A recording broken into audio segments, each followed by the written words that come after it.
இது ஒரு மிகவும் ஆழ்ந்து சிந்திக்க வைக்கிற ஒரு செய்யுள். அதாவது முருகன் கிட்ட நம்ம ரியாலிட்டியை எக்ஸ்பிளைன் பண்ண சொல்லி கேக்குறது. அதாவது மெய்ப்பொருள்னா என்ன? அது அந்த பஞ்சபூதங்களா? நிலம், நீர், நெருப்பு, காற்று, ஆகாயம், இல்ல இதுல ஏதாவது ஒண்ணா? இல்லைன்னா இந்த சென்சஸை யூஸ் பண்ணி நம்ம ஃபீல் பண்றதா? புலன்சார அறிவு உதிக்கும் நிலையா? டச், டேஸ்ட், ஃபீல் அதெல்லாம் இருக்குல்ல, அதுவா? இல்லைன்னா ஓதப்படும் வேதங்களா? இல்லைன்னா இந்த மைண்டா, மனமோ, அல்லது நான் எனப்படும் அகந்தையா, ஈகோ கான்சியஸ்னஸா?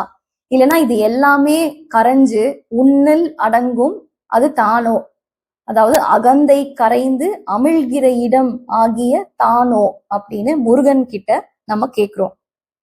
அப்ப உண்மை பொருள் என்ன? அதாவது வாட் தென் இஸ் ரியாலிட்டி அப்படின்னா, நம்ம கண்ணெதிரே இருக்கிற எண்ணற்ற பொருள்களையுடைய இந்த ஸ்தூல உலகமே நமக்கு உடனடியா தெரியக்கூடிய யதார்த்தமான உண்மையா இருக்கு. அதாவது இந்த பிசிக்கல் வேர்ல்ட். அப்ப இந்த பிசிக்கல் வேர்ல்டு இல்லைன்னா நம்மளுக்கு உடனடியாக தெரியக்கூடிய இந்த ஸ்தூல உலகம் எப்படி உருவாக்கப்பட்டுச்சுன்னா, இந்த ஐம்பூதங்கள், அதாவது நீர், நெருப்பு, காற்று மற்றும் ஆகாயம் இதெல்லாம் சேர்ந்துதான் இது உருவாயிருக்கு. இது மாறக்கூடியது. அப்போ இது மெய்ப்பொருள் இல்ல.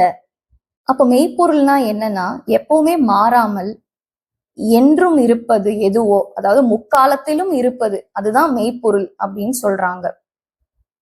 இந்த ஐம்பொறிகள் எனப்படும் ஞான இந்திரியங்கள், அதாவது சென்ஸ் பர்செப்ஷன்ஸ் லைக் பார்த்தல், கேட்டல், தொட்டு உணர்தல், ருசித்தல், நுகர்தல், இதெல்லாம் மெய்ப்பொருளானா இதுவும் மெய்ப்பொருள் கிடையாது.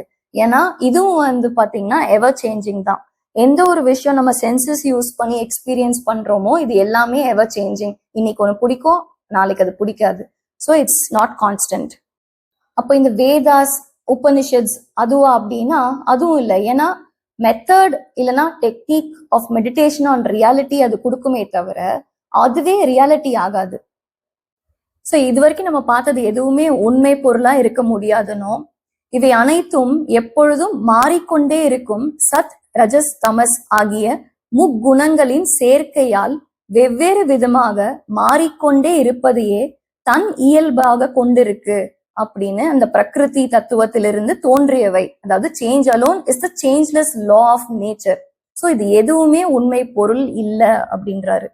அதாவது எந்த தத்துவம் தான் தன்னில் எவ்வித மாறுதல்களையும் அடையாமல் இவ்வாறு விசாரணை செய்கிறதோ அந்த விசாரிக்கும் தத்துவம் விழிப்புணர்வு, அதாவது கான்சியஸ்னஸ், பேரறிவு, இன்டெலிஜென்ஸ், அதுதான் தூய புத்தி.